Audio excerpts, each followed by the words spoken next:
In relationship psychology, bids for connection are outlined as one person reaching out in an attempt to connect to the other, and often it can be either rejected by the other or accepted. So in bids for communication, it's using that same kind of context. And I am talking about bids for communication in the workplace and within teams, whether it's a workplace or athletes or any kind of team environment, especially high performing environments. But let's face it, these bids for communication can show up in your personal relationships as well. So almost same but different. But when it comes to recognizing someone's bids for communication in the workplace or in teams, that can often show up in ways that isn't quite obvious. It's not necessarily like someone's going to walk in and say, hey, I want to communicate, or talk about what they need to know, especially if they don't know what it is they need to know. They just might be feeling a little lost and out of the loop. So sometimes bids for communication can show up in behavior. So it can be things like, if you recognize that someone's just not understanding the point, or they might even say outright, what is the point? I don't know the point.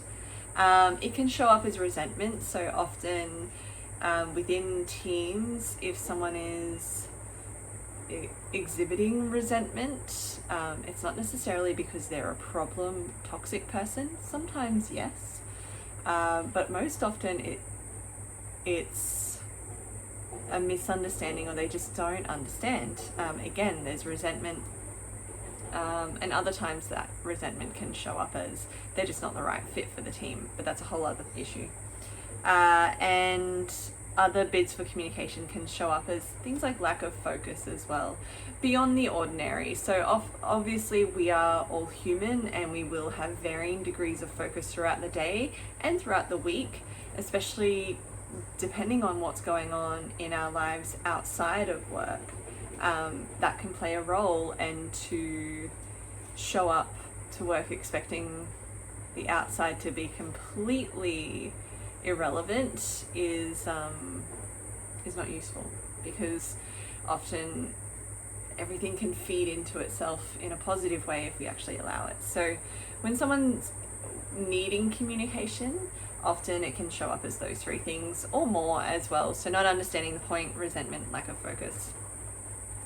And what you can do as a manager or as a team member as well, if you recognize this within your team, is, well, there's a few things, but one can be identifying that they need to know the common goal. So they need to know what they are working towards insofar as the bigger picture. And in management, especially workplace management, you don't need to tell them all the little details until they are locked in. You know, there is still that balance and discernment in that, but they need to know what the common goal is, and there needs to be accountability in that. So they need to feel like they can step up and take ownership in things, take responsibility in things, and then have accountability for things.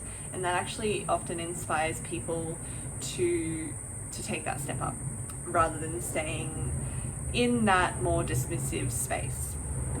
They also kind of need to understand their role in that bigger picture, in the sense of never letting someone feel like they are simply a shit kicker. You know, never letting them feel like they are there to just keep the cogs turning and all of that. There's a saying that my drama teacher from high school used to say. It's a common saying, but it's there are no small roles, only small people. So that really came down to every role in like a stage play or a performance is really important for the overall production of it. And if you decide that your role is small, it can either come down to not understanding and not having had that communicated properly or appropriately or adequately enough, or just deciding that if you don't if you're not in the top dog kind of position, then it's a small role and it doesn't make a difference, and that just kind of makes you play small and stay small in your life. So there's two sides of it as well. There's perception in that, but also just understanding what your role is in it so that you can step into it.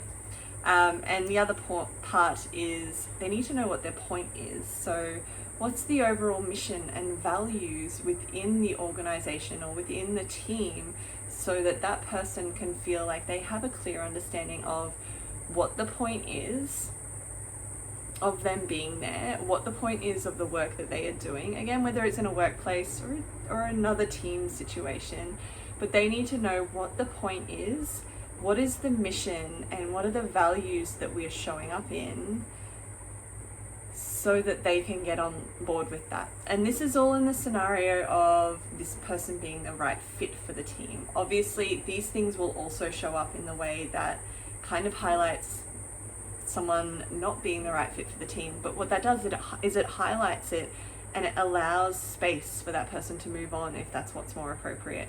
Often without all the pettiness and the drama that can come along with that too. But when you're in a team situation, and especially if you're a manager of the team or a head of the team, coach, whatever it is, recognizing someone's bid for communication is just really recognizing where they need to have more communication and understanding, and then you can set about going about that and allowing that to happen, so that way they understand those things. They need to know their common goal, they need to know where they can show up and take responsibility for things.